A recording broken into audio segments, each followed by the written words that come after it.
o universo é tudo que houve, é e será, então qual o sentido da vida? Tem que ter algo fora do universo para conferir sentido ao universo. Se não houver uma física fora do livro de física, nenhuma fórmula dele tem sentido. Se não houver um sistema de crédito fora do cartão de crédito, ele não tem sentido. Se eu levar um cartão de crédito para a Idade Média, ele não vai fazer nada. Porque o sentido dele está fora dele. Então o universo, para funcionar, para ter sentido, tem que ter algo fora dele. Aí que eu peço licença para trabalhar com a hipótese de Deus. E Deus, ele estabelece leis para a organização do universo. Quando essas leis são quebradas, muito caos acontece. E as pessoas têm que entender o seguinte: o mal, nesse sentido, é semelhante ao frio e às trevas para a física. Você sabe que o frio não existe, né? É a ausência de calor. Ausência de calor. Também não existem trevas, é a ausência de luz. Também não existe mal, existe a ausência de Deus. Assim como a ausência de calor traz a sensação do frio, assim como a ausência de luz traz a sensação do escuro, a ausência de Deus traz a sensação do caos. E quando a humanidade quebrou as leis de Deus, ela optou por viver sem Deus, desde os primórdios. E viver sem Deus é viver no caos, é a morte eterna. Mas muitos da humanidade não queriam morrer. O nosso próprio genitor, o nosso ancestral, não queria morrer. O Gênesis mostra lá Adão tentando se cobrir com folhas de figueira, porque ele não queria ficar nu, nem Eva. Aí entra o detalhe que Paulo vai fazer uma análise soteriológica maravilhosa. Se você pisar na bola comigo, eu posso... Não, Vilela, perdoa, tudo bem, não tem problema não. Mas no caso de Deus, não basta falar perdoa. A história de Deus seria semelhante a de um rei que colocou no reino dele a seguinte regra: se alguém for apanhado roubando, vai ter os 2 olhos arrancados. Ninguém roubava. Você podia dormir com a porta aberta, não tinha cadeado, a delegacia ficava vazia, porque ninguém roubava, ninguém queria ter os olhos arrancados. Um dia os guardas trouxeram um rapaz que tinha acabado de roubar. Tinha que arrancar os olhos dele, mas esse rapaz era o príncipe, era o filho do rei. Que dilema, Vilela. O que o rei faria? Imagina, se ele manda arrancar os olhos do filho, ele não vai ter misericórdia nem do filho. Se ele poupa o filho, tá vendo que é filho do rei, pode. Se fosse o filho da faxineira, sabe o que aquele rei fez? A palavra de rei não pode voltar atrás, nem para o seu filho, senão ele vai ser um camarada corrupto. Se o governador pega uma lei estadual e, no caso do filho dele, ele deixa passar em branco, você chama esse camarada de corrupto. Então esse rei não poderia, a palavra de rei não volta atrás. Como rei, ele não poderia mudar a lei, tinha que arrancar os olhos. Mas como pai, ele não podia arrancar os olhos do filho. Aquele rei sábio falou o seguinte: eu vou perdoar você, meu filho, mas eu não posso voltar atrás e quebrar as minhas leis. São 2 olhos que a lei requer pelo seu furto, 2 olhos a lei terá. Pode arrancar os meus olhos no lugar do meu filho. É aí que a segunda pessoa da divindade, que o credo cristão chama de Jesus, estando em pé de igualdade com Deus, ele assumiu a forma de filho de Deus. Ele se diminuiu, se tornou um de nós, morreu na cruz do Calvário para que todos nós pudéssemos ser salvos. E ao Cristo morrer na cruz do Calvário, aí que está a diferença. A cruz não significava nem 1/10 do sofrimento maior que ele teve, que foi a ruptura com o Pai. Quando ele falou em aramaico, Elahi, Elahi, lama sabachthani, Deus meu, por que me desamparaste? O Cristo estava ali naquele momento rompendo com o Pai, rompendo com a divindade. Ele estava sofrendo naquele momento ali, no sentido mais elevado da palavra, o caos do que é o significado teológico da palavra inferno. Inferno significa a ausência absoluta de Deus. Então Cristo ali experimentou a morte por todos. Ele sentiu uma ausência de Deus naquele momento? Absoluta, totalmente. Por quê? Porque ele tinha que ter a morte que eu e você e todo mundo que está assistindo a gente ele tinha que entender. Estava condenado. Não era entender, ele morreu no nosso lugar. A lei exigia o seguinte. Lembra a comparação que eu fiz do rei? Mas ele sendo Deus, ele não sabia que o Pai estava com ele? Sabia. Só que Jesus não brinca com os dados. Vamos começar aqui. Qual que era a lei de Deus que foi infringida? A lei diz que aquele que pecar deve morrer, que se a gente infringisse, nós descobriríamos o que é a morte. Não existia morte no universo. A morte vem no pacote da ausência de Deus. Tá certo? E essa morte que nós temos, que amanhã eu posso virar alimento para verme, você também, essa morte ainda não é a morte eterna. A morte que a humanidade está... Isso aqui é apenas uma consequência do estado de pecado em que nós estamos. Mas nenhum cidadão desse mundo ainda experimentou a ausência absoluta de Deus. Aí o que acontece? Para que ninguém precise experimentar, alguém tinha que morrer. De maneira absoluta. Mas aí você faz uma pergunta que realmente me leva a uma reflexão teológica. Se Cristo é Deus, como ele podia passar por isso? Como pode um Deus eterno sinceramente morrer? Se ele é Deus? É muito simples. Já que imaginar não paga imposto, eu vou imaginar que eu tenha um Porsche do mais caro, daqueles que em Miami tem um monte na rua, sabe? Sim. Que um dia até botei no Instagram assim, vendo um Porsche. Só que eu estava vendo um Porsche. Se eu tivesse um Porsche do mais caro do mundo, você me vê com um carro passando aqui na rua e tudo, pô, que carrão, Rodrigo, pô, cara, massa demais e tudo e tal. Aí um belo dia, você me vê subindo aqui no condomínio, a pé, conversando com o Mandíbula.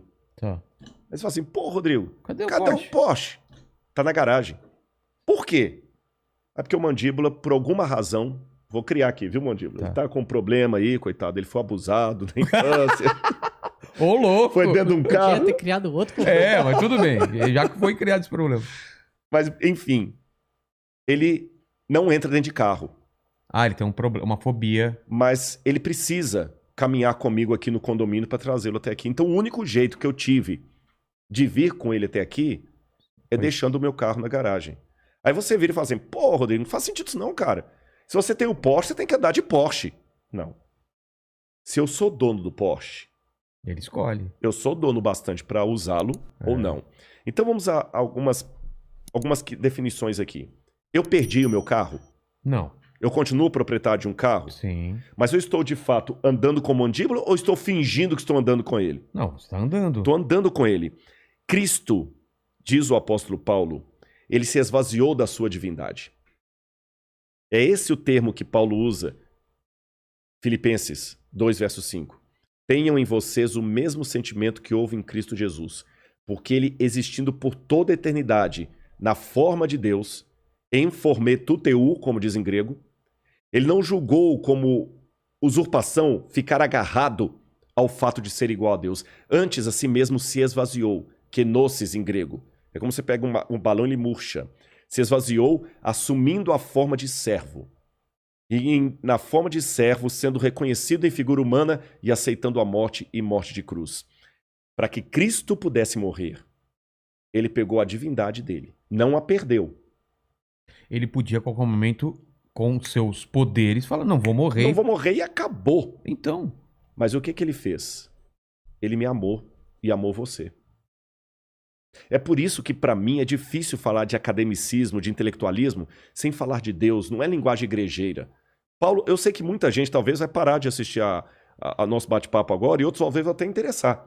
Agora que começou a entrar com o negócio de Bíblia, de Deus, pô, eu prefiro que você entreviste aí outro que fale de política. Você tá entendendo? Mas eu digo, Paulo também passou por isso, que Paulo era um cara intelectual. Quando ele estava falando em Atenas, o pessoal ficou, pô, caraca. E depois vou querer voltar ainda para Jesus, que eu tenho umas perguntas. Beleza. Tá. Paulo, você é demais, cara. Quando ele falou de Jesus crucificado e ressurreto, pessoal, não, depois a gente discute sobre isso. Atenas é a capital da filosofia. Mas voltando ainda a essa questão do sacrifício dele.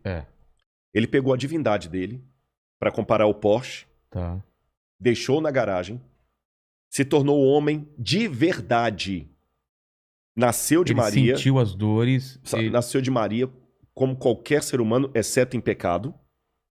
Então, por exemplo, Jesus enquanto ser humano, se Jesus estivesse aqui hoje como ser humano, Jesus também podia contrair o Covid.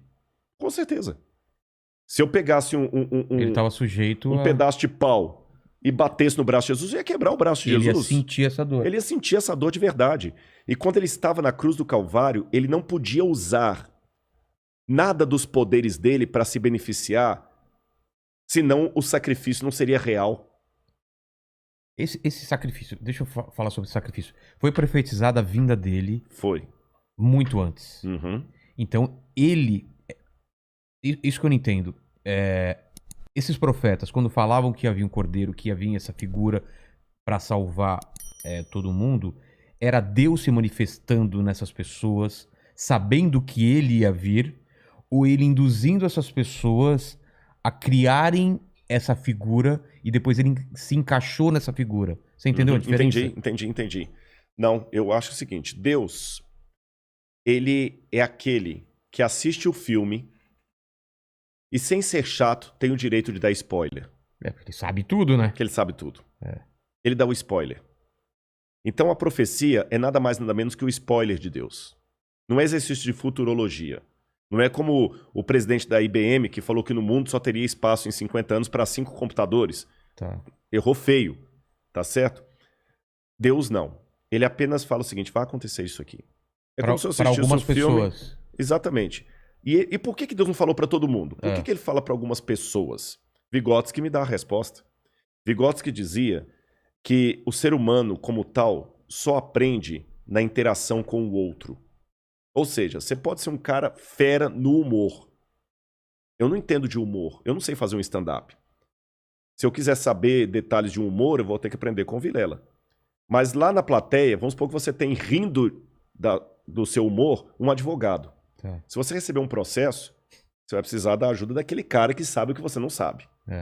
Em compensação, aquele advogado, se começar a passar mal, ele vai precisar de um médico que sabe o que ele não sabe. Então, cada um precisa da especialidade do outro. Se Deus falasse para todo mundo, seria uma relação muito unilateral. Deus e eu, muito vertical e individual. Eu e Deus, eu e Deus, eu e Deus.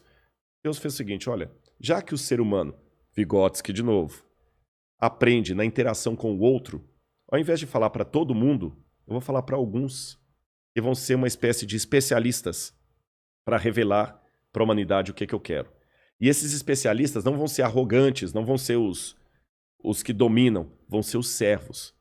Aí que vem Isaías, Jeremias, Lamentações, e eu digo para você, eu tenho argumentações históricas para acreditar na profecia, porque veja bem, profecia bíblica, eu não vou ter tempo aqui hoje para a gente explorar isso, quem sabe no futuro, alguma vez, mas uma coisa que eu quero deixar claro para o pessoal, para a galera que está assistindo a gente, Vilela, profecia não é música de Roberto Carlos quando você está na fossa, qualquer uma conta a sua história.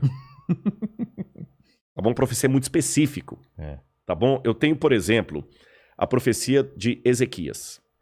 Ezequias é um livro que foi escrito no 7º século a.C. E quando Ezequias